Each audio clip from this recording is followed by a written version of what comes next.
আসসালামু আলাইকুম ভিউয়ার্স, কেমন আছেন? আশা করি সবাই ভালো আছেন। যে যেখান থেকে দেখছেন আমার এই ছোট্ট ব্লগটি, সবাইকে জানাই অসংখ্য ধন্যবাদ। প্রতিদিনের মতো নিয়ে এলাম আরও একটি ছোট্ট ব্লগ, দেখতে থাকুন। আজ আপনাদের সাথে শেয়ার করব আমি দুপুরে কি রান্না করলাম। খুব শর্টকাট রান্না করছি, কারণ বাচ্চারা অনেক দুষ্টুমি করছে। ওদেরকে কোল থেকে নামিয়ে আমি কাজই করতে পারতেছিলাম না, তাই ফ্রোজিং লতি ছিল, ওইগুলো চিংড়ি মাছ দিয়ে রান্না করে নিলাম। কাল রাতে ছেলেকে ট্যাংরা মাছ ভাজা খাবে বলেছিল, তাই ভেজে দিয়েছিলাম।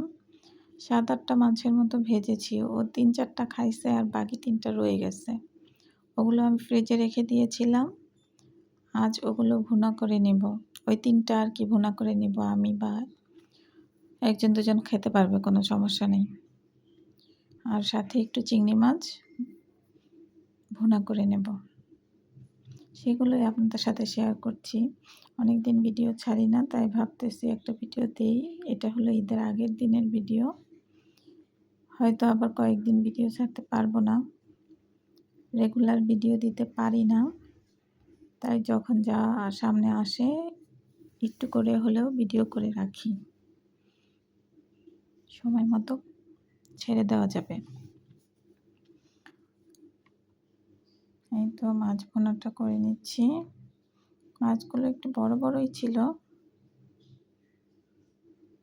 তো সাথে 2টা কাঁচামরিচ দিয়ে দিয়েছি।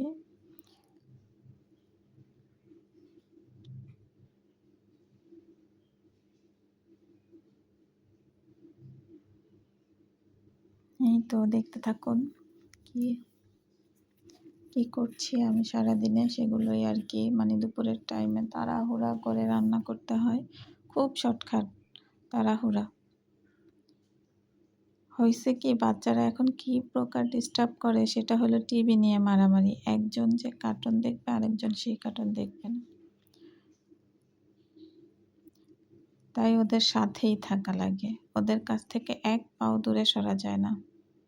তার মধ্যে তো ব্যথা পায় পড়ে পড়ে, কি অবস্থা। একটু সরে আসলেই দেখা গেছে 2টা মারামারি করে, তাই শর্টকাট কোনো রকম রান্না করতেছি। অনেক কাজ এখনো বাকি আছে, ঘরটর কিচ্ছু গোছানো বাদ দিয়ে আর কি, সব কিছু ওভাবেই রেখে চলে এসেছি রান্নাঘরে। শর্টকাট রান্নাটা করে ঘরটর আস্তে আস্তে ওদেরকে নিয়ে গুছাবো। যাই হোক, যারা দেখতে দেখতে এই পর্যন্ত চলে এসেছেন তাদেরকে অসংখ্য ধন্যবাদ। যারা সহ্য করে আমার ভিডিওটা দেখেছেন, প্লিজ প্লিজ, যদি আমার ভিডিওর কোনো অংশ আপনাদের ভালো লেগে থাকে, ছোট্ট করে একটা লাইক দিয়ে ভিডিওটা কন্টিনিউ করবেন। যদি বেশি ভালো লেগে থাকে তাহলে আমার চ্যানেলটা সাবস্ক্রাইব করবেন, পাশে থাকা বেল আইকনটা বাজিয়ে দেবেন, এতে করে নোটিফিকেশন চলে যাবে আপনার মাঝে। এই তো চিংড়ি মাছটা শুকনা শুকনা ভুনা করব। পানি অল্প একটু পানি দিয়েছি, বেশি পানি দেইনি, যাতে একটু ভাজা ভাজা টাইপের থাকে। আর মাছগুলো ছোট ছোট ছিল,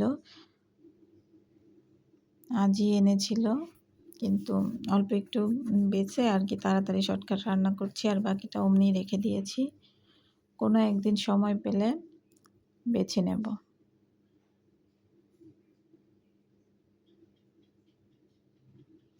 এই তো মাছটা হয়ে গেছে। এই যে পিচ্চি 2টা পড়তে বসবে, কলম দাও খাতা দাও দিয়েছি।